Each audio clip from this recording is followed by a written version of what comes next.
Greetings and welcome to Hexed Encountered. I'm Joe. In this video, we will be doing gameplay for the game All Our Brothers, the Battle of Solferino, 1859.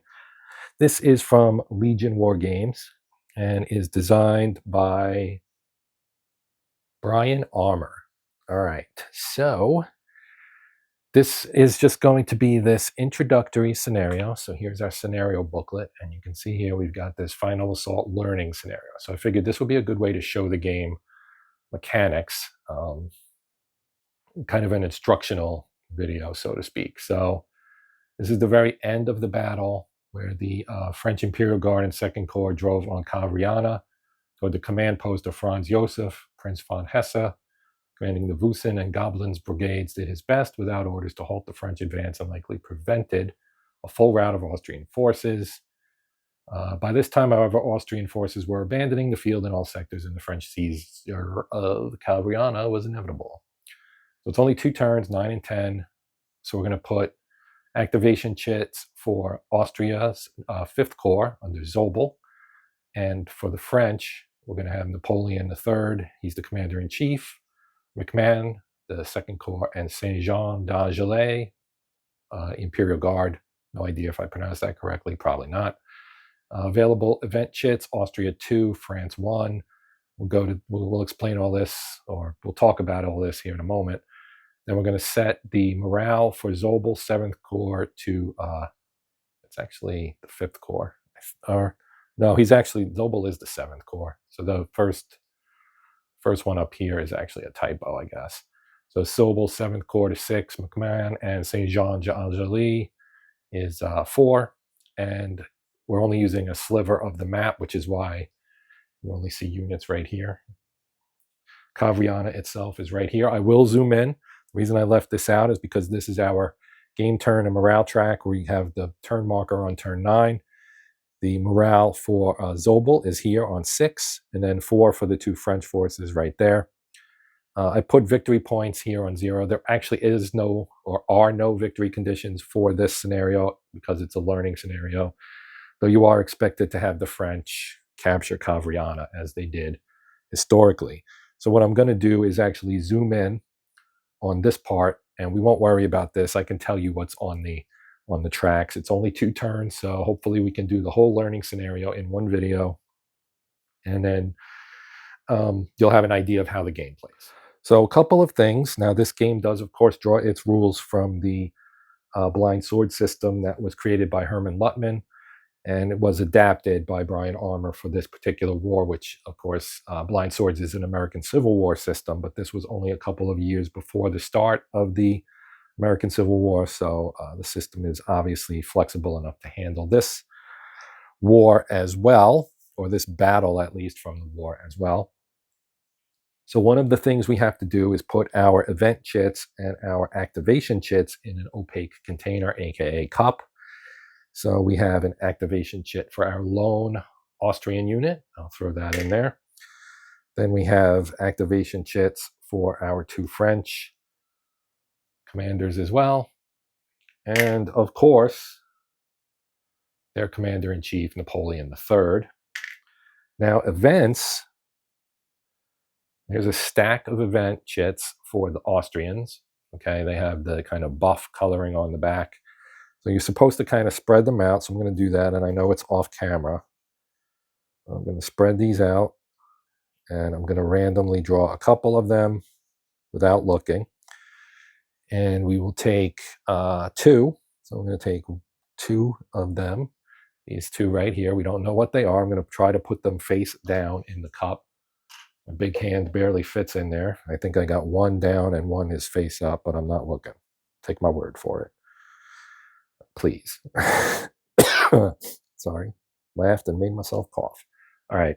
Now I'll do the same for the French. They have fewer events. They have 6 of them, and they only get 1, so I'm just going to take 1 from the middle. It'll be this guy right here. And that one landed face up, so that's good. Okay. Now, there are also events for the Sardinians. They have this green color on the back. The French, as you might guess, are blue. This game uses 3 dice. We have 2 D6s and a D8, or 10 rather, as you can see.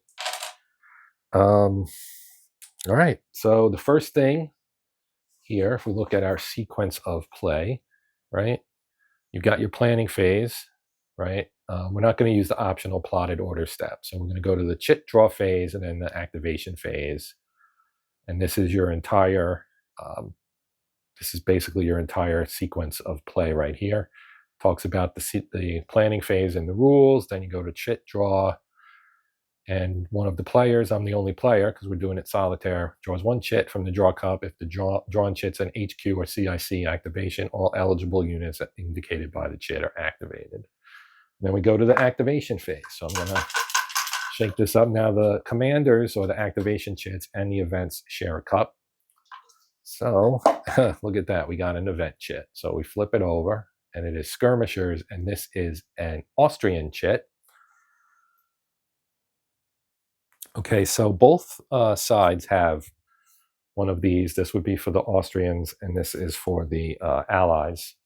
I'm sure you can't see that, so I'll just knock it down here. But you can see you've got an event chit, holding box, one for France, one for Sardinia, and then, of course, this one is just the Austrians. So I'm only going to use it for that. You can also use it for a force display.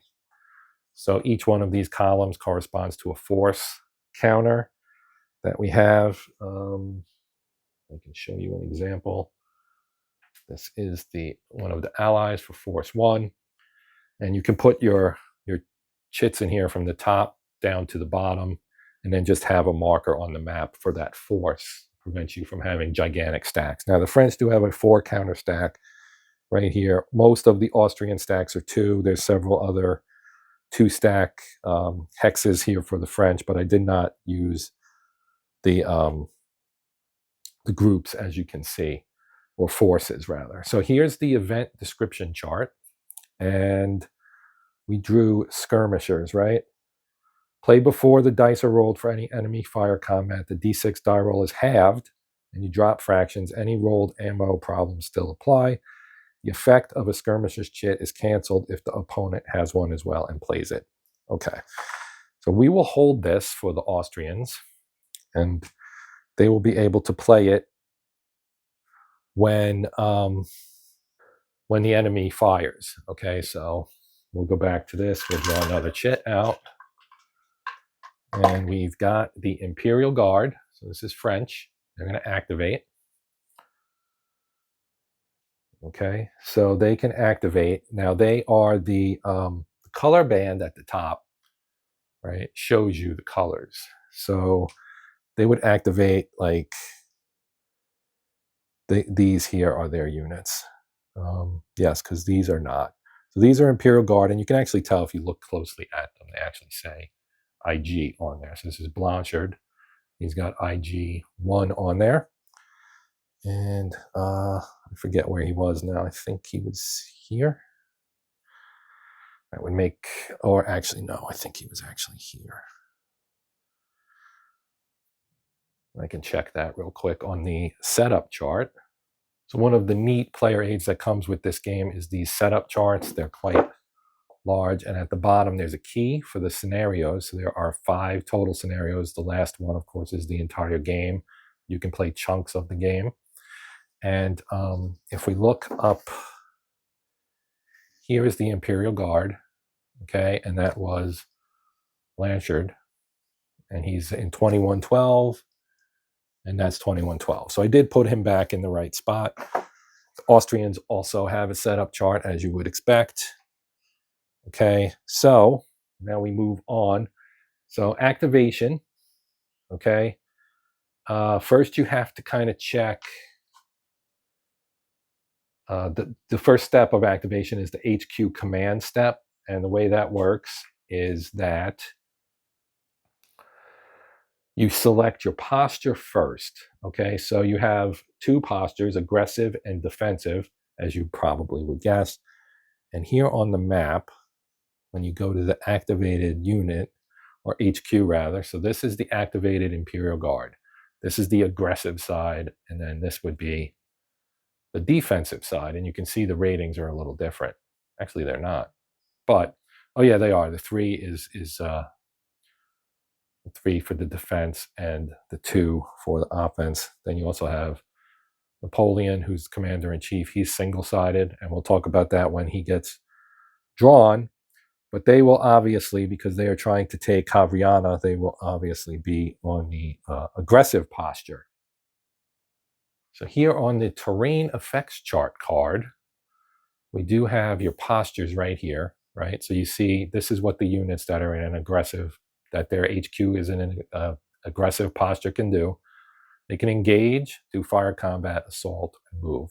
The only things they can't do is road march or get a road bonus. They can only do one rally. And over here on the defensive side, they can do fire combat, move, road march, road bonus, and a full rally, but they can't do assault combat. And then the units themselves have effects for if they are out of command or fail their activation. So the command rating, okay, so let's go back to our Imperial Guard. I'm just going to stick Napoleon on the bottom. Okay, so here is our Imperial Guard command. So the 2 in the gold circle, that's his command range. And when he's on a defensive posture, it actually becomes a 3. So command range, as you might guess, is important for determining just who's in command. Now, his range, as we said, is a 2, which means 2 hexes. So he's in command, and he's adjacent in command, because this one is within 2. He's also adjacent to another unit that's in command. So all of the Imperial Guard units are in command, as are, assuming an aggressive, well, I think it wouldn't matter because defense is actually a little bit better for command range. So McMahon also has the same, all his units are also in command. Okay, so now that you have your command status set up, all right, so let's show some fire combat here. So we have this unit right here, which is a 7 strength, and we'll have it attack this hex right here. So if we take a quick look here, the 9 is its morale, the 4 is its movement points, and the 7 is its strength points, which is basically its firepower. So it has a 7, and the most you can actually have in a single combat for strength points is 6. It's also a white number, which indicates that it gets a column shift. So if we look at our CRT, or fire combat table, you can see you have 6, and then there's this line. So you get a combat shift because you have a white combat factor. So effectively, they are actually attacking at 7. Right, so here are your column shift adjustments. If a unit has low ammo, second defensive fire, artillery fire beyond effective range, obscured line of sight, in a town, in a village or wood, then positive ones, plunging artillery, play a battlefield conditions event chit, high quality unit, artillery canister fire, flanking fire, right? So this would be the high quality unit one. That's the +1 there.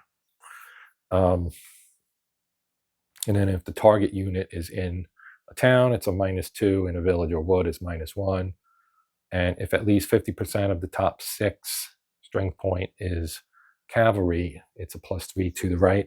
So we do have cavalry, but it's up here. Now, stacking also matters. Now, this unit's not stacked, but this one is. So the artillery that's underneath it, if we attacked with them, that would have an impact on them, because they're basically your top unit is the one that's on the front line, essentially, is what that means. So we're going to roll all 3 dice. You take all 3, and let me grab my dice tower. All right. We'll put it, let's put it right. It makes too much of a shadow. But we'll put it right here for the moment. Okay. So now we're going to roll all 3 dice. Okay. So we got an 8. and we're in the 7 column, so we get a +1. Okay, and now that's a 6 on the D10, and that is compared to the morale rating of the unit, with the firing unit, which is a 9. Yeah, sorry, I screwed that up. You compare it to the morale of the target unit. So we got a 7 and a 7 with the 2 units in there, and M+1 is a 7. So they are identical. So in this case, because our defender has a 6 here, they would be the only unit that has to take the morale test, because the front line is only the first 6 strength points of the hex. So the artillery is behind the infantry. So the M+1 result, because it's equal to, it can be equal or up to 3 more, you get a morale hit of 1, which results in a shaken result. So you take this here, and you can see on there, it reduces your strength point and your morale rating by 1. So we would put this on top of that guy right there. And that is the attack. Now, we did have this counter, which I purposely did not use, right here. And if we remember, the skirmishers here play before the dice are rolled for any enemy fire combat. The d6 die roll is halved, dropping fractions. So if I had played that, then this 8 would have become a 4.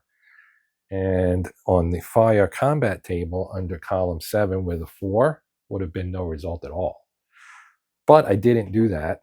And the reason I didn't do that was we're going to use it on a different attack. Now, every unit can only attack once, but we can have this guy attack here, or he could even attack here, because you can attack the same hex multiple times. So we'll have Lefevre attack there. Now, if he was here, let's say, then we would have an engaged and flanking attack, and you get a column shift for that, but that's not the case here. So this is 6 attacking 6 again, and his the morale we know now is now a 6, not a 7. So this time we're going to say we're playing our skirmishers chit, and we're going to roll, and we got a 6 that gets halved to a 3, but the morale, the morale only matters if that result does, and in this case that's just a 6. We don't get any modifiers, I don't think. I'm looking. They are not in a town. They're just on a road. They're actually in a clear. Yeah, we don't have any of this. So if we look at column 6 and 3, it's nothing. So that was a good use of our skirmishers chit. And now this would go back onto the Austrian event chit box. So I'll drop it right there.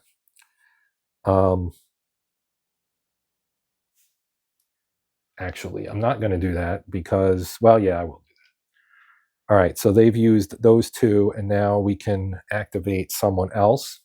So we are still in the fire combat phase, and infantry can only attack units that are adjacent. So that means that since these 2 have now fired, they can't do anything else. We do have artillery, however, which has a range for the French, if it's a medium artillery, which has the blue dot.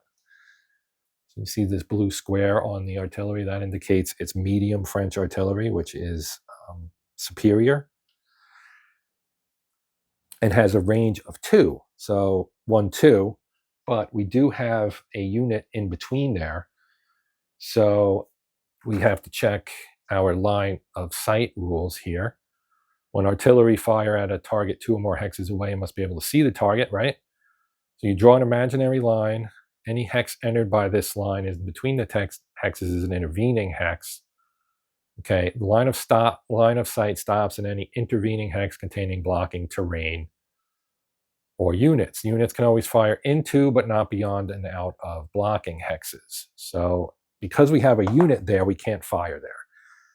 So that would mean that we would have to move on to our next item in the sequence of play, which is the movement phase, I believe.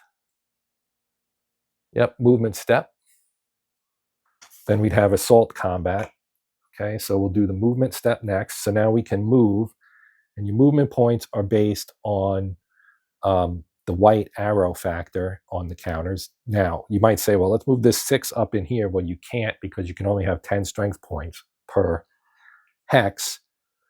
And so if we look at our terrain effect chart or terrain chart here, you can see the cost of moving everything. So the green is infantry, brown cavalry, gray artillery. So this is clear terrain, all costs 1. Then towns cost 1, but 2 for artillery. Canals cannot be crossed by artillery, 1 for infantry, 2 for cavalry. And then your streams. And these are hex sides, stream hex sides, and canal hex sides. And over here you have roads and slopes, woods, village, etc.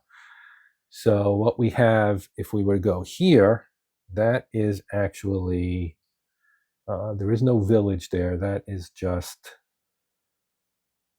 I think that's just clear or cultivated. It's cultivated, which still only costs 1. So this guy could go 1.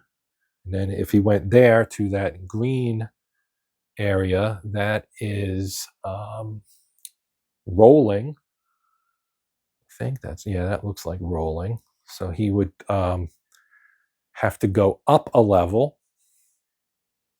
And if you're going up slope, actually, no, there's no slope there. It's just rolling. So that's 1. This would be 2, 3, and we'll stop right there next to this unit, who's now shaken. And then we can move some other units. We'll move out cavalry, which have movement cost, movement ability of 5 rather. And you can see there's a 3 and a 2 there. So he could actually go, rolling is for cavalry, it's still 1. So 1, 2, and then he'll go in here with the with that guy. So now we have 10 strength points in there. And then this guy will come around. He will go 1, 2, 3, 4, 5. And he's got a movement factor of 6, so he can actually go there. Okay. And then we have this guy up here who has a movement factor of 4. He's on a road. And road, minor road is just 1. And we can't use road march or anything, which makes it easier to move distance. So we're just going to have to use regular road. And his movement factor is a 4. So he'll go 1. His strength is a 5. Go 1, 2, actually no, 1, 2, 3. We'll put them here. I want to kind of keep them close to the command, which is here, right? And then the second corps, I think we're going to try and kind of curl around this way. The goal, of course, is to get to Cavriana. Okay, so that finishes that phase. We now move here on our terrain chart, has our sequence of play on it as well. You can see you go to the assault combat step, and then the rally step is last. So let's do an assault combat. So typically you would say, we're going to assault this hex, right? And you can use units who actually issued fire, because as the rulebook says, it was part of the tactics of the time to have an exchange of fire before an assault. So we're going to have this 7 be our lead unit. And then other units can also join in the assault, including cavalry if they had done a charge. He did not do a charge, so we won't do that. But we can say that this unit and this unit will assault there. We'll leave this guy out because, you know, these two are behind them, so they have an open run towards Cavriana, kind of, assuming we can do something here. So now assault combat is, to resolve it, you have to have a lead assault hex, So that's the this one and this one. You can call them the main hexes. Okay, the defender can actually abandon its position if it wishes to. Defending units may opt to retire and abandon their position. According to these situations, you have a cavalry withdrawal. But we don't have that here, so we won't talk about that. We do have infantry and artillery in that hex. They may opt to retreat one hex before an assault combat is resolved, but in doing so, each retreating unit must take a disengagement test. Regardless of the result, units in the hex must be treated per regular retreat rules. However, if these units are being assaulted by any cavalry unit in a lead or support hex, then the abandoning position option is not available, and they must remain in the defending hex. And if you do abandon the position, the lead assault hex units may conduct normal breakthrough movement. So let's just do we're going to say that they're going to stick here. I mean, they could retreat here, I guess, or try to retreat there. But then you, like it says, you have to take a disengagement test. So I'll talk about how that works, but let's resolve the regular assault first. So the way we do this is very similar to combat. You add together all the participating and adjusted SP of the units in the lead assault hex. So that would be 6 and 3 is 10, or 7 and 3 is 10. You subtract the SP of all the units in the defending hex, which is 5 for the top unit, and the cannon under it is a 2. So that's a total of 7. So 10 minus 7 is 3. Okay, and then we would we locate the column on the assault chart, which is right here, your assault differential. So we would be in the +3 column. Okay, and we check for any column shifts. So here are our column shifts. 1 to 3 odds, no. Lead unit across slope, no. 1 to 2, no. So we have a lead. We're not doing any of that stuff. No. Assaulting movement rating is greater than the defending movement rating or morale rating. That is actually true because he's a 9. And we're not playing, and it's not a flanking attack. So I guess we're just going to attack out of here. You could do this, and I think if you add it from another hex, supporting hexes, it doesn't say that you add them in. I think they only give you like 1 extra SP anyway. The attacking units in the supporting hex are used only to get any column shifts for total odds. Okay, so we could have done that, but we didn't. We'll just roll it straight here. So we got a 3 with no column shifts. So we're just going to roll.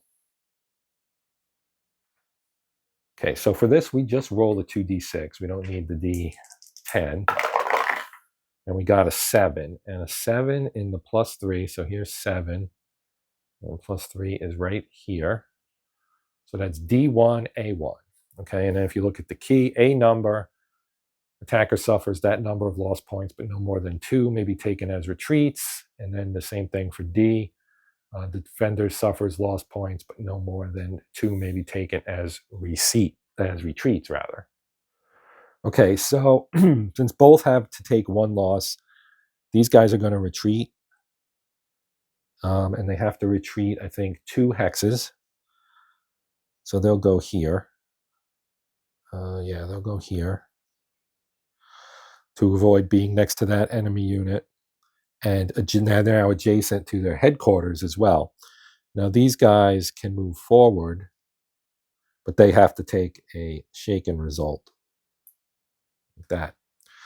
And that would end that. And then we would go to the next phase, which is the end, the rally step.